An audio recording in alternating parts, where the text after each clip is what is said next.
The Earth. Is it really just a big ball floating in space? Spinning on its axis at 1,000 miles per hour? Hurtling around the sun at 67,000 miles per hour? Whizzing through the Milky Way at a milk-curdling speed of over 500,000 miles per hour? And warp driving through the heaven at over 500 million miles per hour? And what about the sun? Is it really 93 million miles away and close to 1 million miles in diameter, with a circumference of nearly 3 million miles? And it's constantly illuminating half of our entire Earth's surface with the rotation of the Earth, creating our 24-hour days, our night and days? Or, shh, the Earth is flat.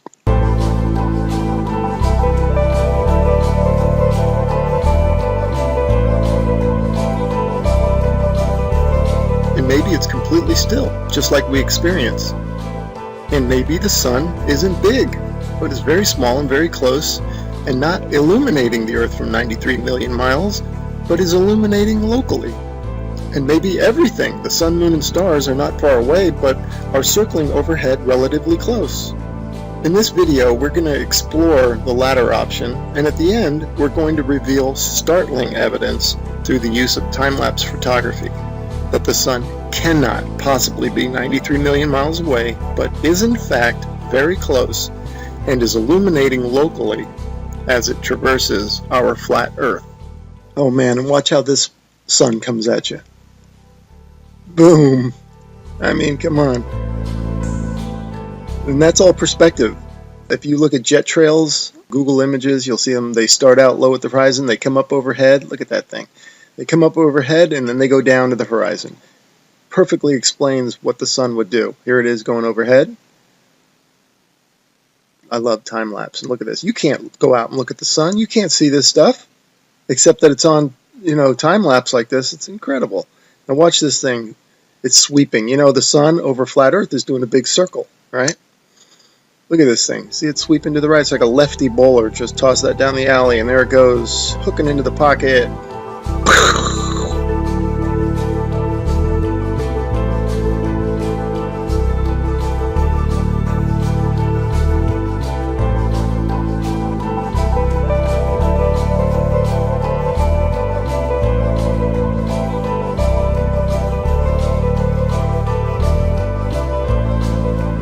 You can see how the clouds angle down to the horizon. A shot of it there. That's exactly how the sun would do on flat Earth. Okay, back to the Copernican principle, and this is what they tell us. The sun is 93 million miles away. Now, I'm going to show you evidence through sunsets that shows the sun light following the sun over the horizon, and it shrinks as it goes over. Now, there's no way it would do that if the sun is 93 million miles away. Okay, first I'm going to show you some footage from the ISS.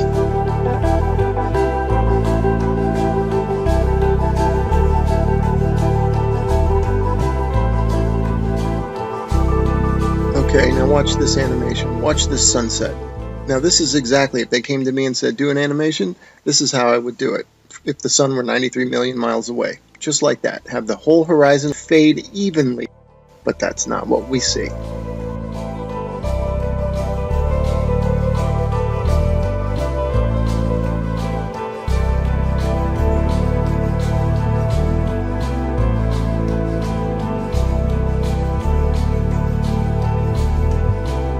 Okay, wow, look at that. Look how the light lifts off the ground like a big wedge, or like lifting up a sheet of paper. That's incredible footage. Definitely the light's following the sun, right? Okay, next I'm going to show you how a sun that is circling over the Earth, that creates the horizontal aspect of the sun. If you combine that with perspective, which creates the up and down of the sun, the rising and the setting, you get the 23.5 degree tilt that they talk about. It's nothing but perspective and the circling sun.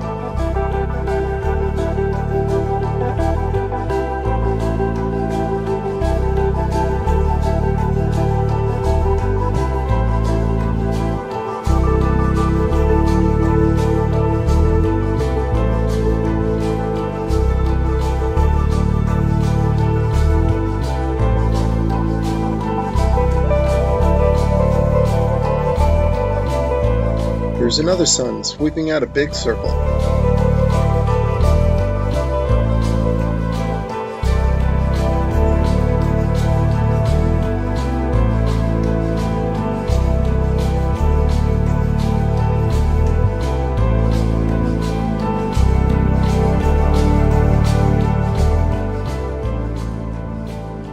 Okay, here's a phenomenon that you might be wondering, how in the heck do you explain this on a flat Earth?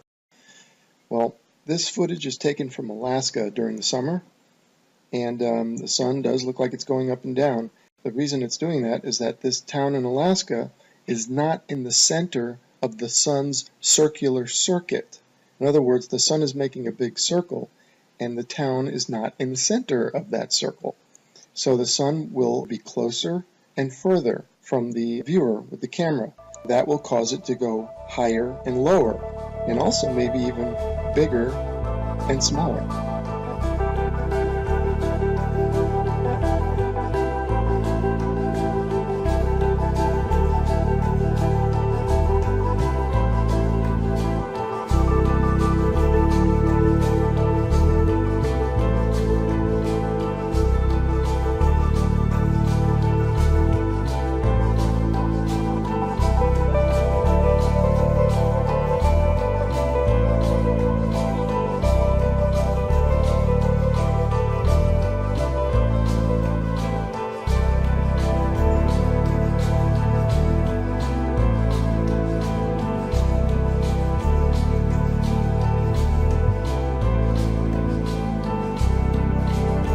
Look at the high altitude airplane. Remember, this is from a high altitude balloon, so that airplane is probably at cruising altitude. Notice how it looks like it's going up from the horizon. That's exactly how the sun will rise, because that plane is staying parallel to the ground. And now watch, it'll go down to the other horizon. All right, again, perspective, that's how the sun will set. And forget the big ball, that's just due to a GoPro camera. But see how the sun, that's the point of this. And then also, look at the size of the sun, man. Look at that thing. I mean, there's something to it to say that we're higher up our view and the sun looks bigger, and it looks like it's not as high in the sky as it does when we're on the ground. Something to that.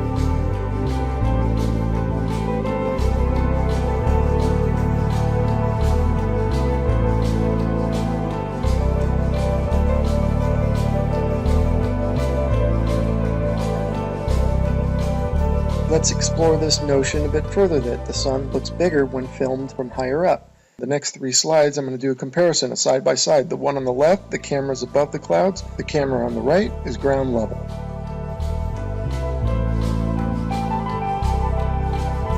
And the point for the side by side comparison from the ground level and the level above the clouds is that above the clouds we're only maybe a mile or so up, and if the sun appears to be closer to the camera, well, that means it's probably much closer, because if the sun were 93 million miles away, a mile closer wouldn't make any difference at all to its visual appearance.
Okay, here's a little illustrator or a little cartoon from a website called timeanddate.com.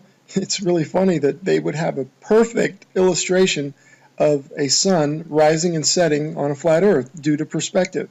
You'll notice that it rises from below the horizon and sets below the horizon. Now you might be saying, well, how's that possible? I can see now you're saying that it rises and lowers due to perspective, but how does it disappear below the horizon? Well, I got a theory about that. Because of the fact that all parallel lines and planes converge at your eye level horizon, this is according to the perspective, I'm not making this up.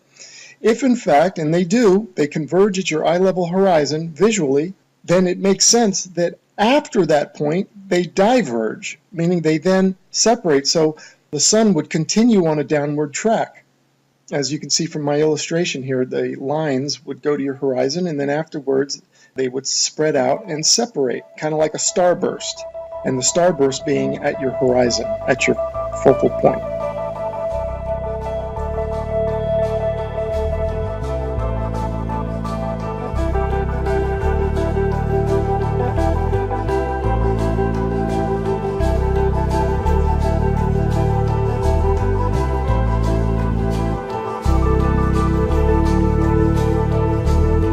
Anyway, without further ado, we're going to start talking about, and I'm going to start showing you the time lapse of the sunsets that I'm talking about that clearly show the sun is close and illuminating locally. Here we go. Alright, and here are a couple of time-lapse sunsets, and just like the sunrises at the beginning of this video where you could see the sun coming at you, not maintaining any 93 million mile distance, here you can also see the sun moving away, and it's clearly not due to the rotation of the Earth and a sun that's maintaining 93 million miles away, but the sun is moving over the Earth and moving away from you.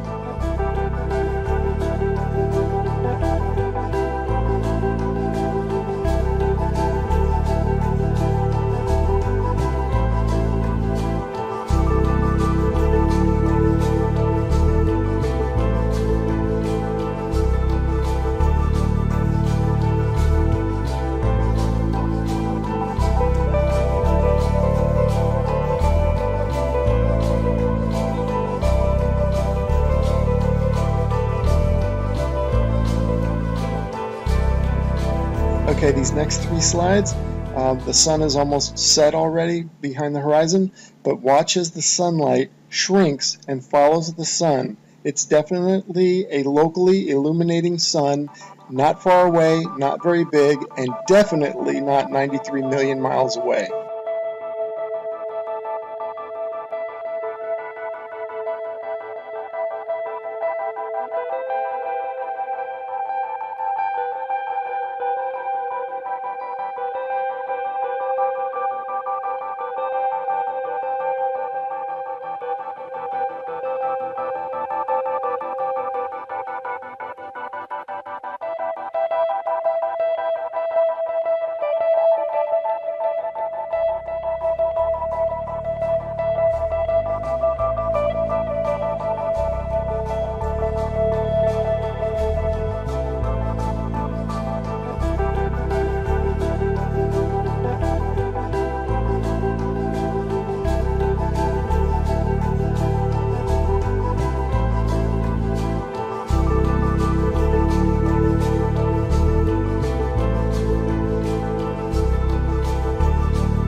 Okay, remember this video from the beginning of the video? I showed you this one and how it's circling over the Earth, and watch it sweep to the right like a bowler bowling it in there for a strike.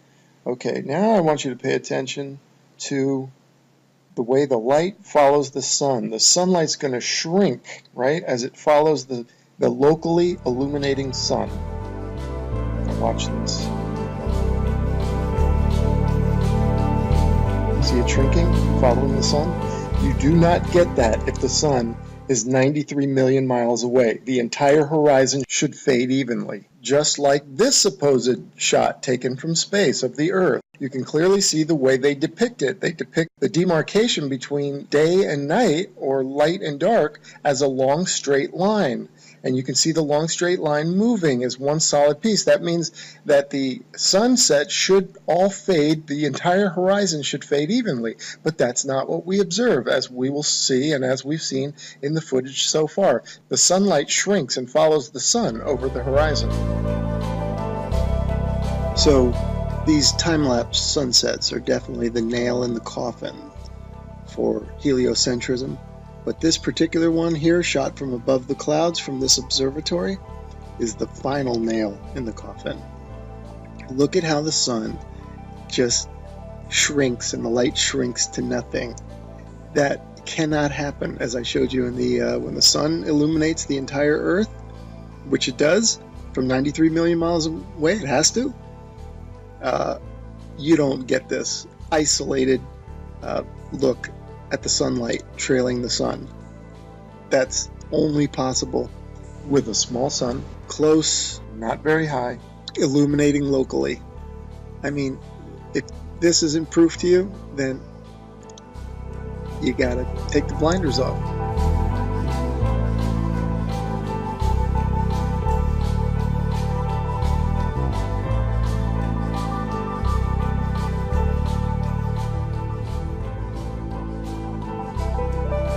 Okay, and finally I want to show you some examples of local illumination, or a city in the background.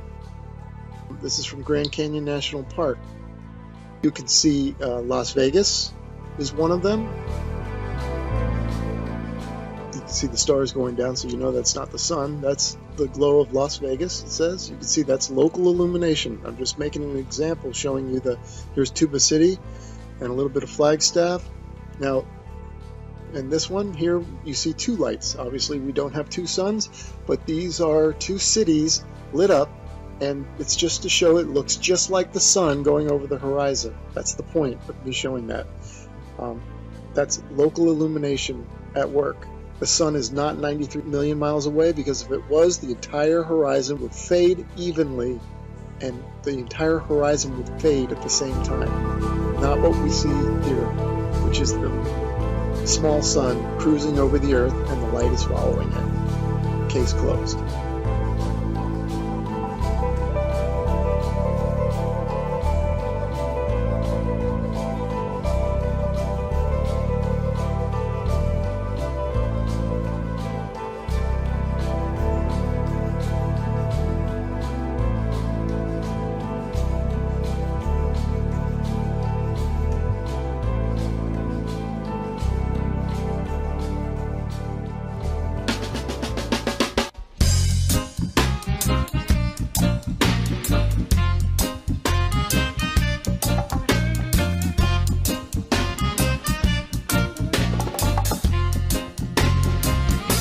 The earth is flat.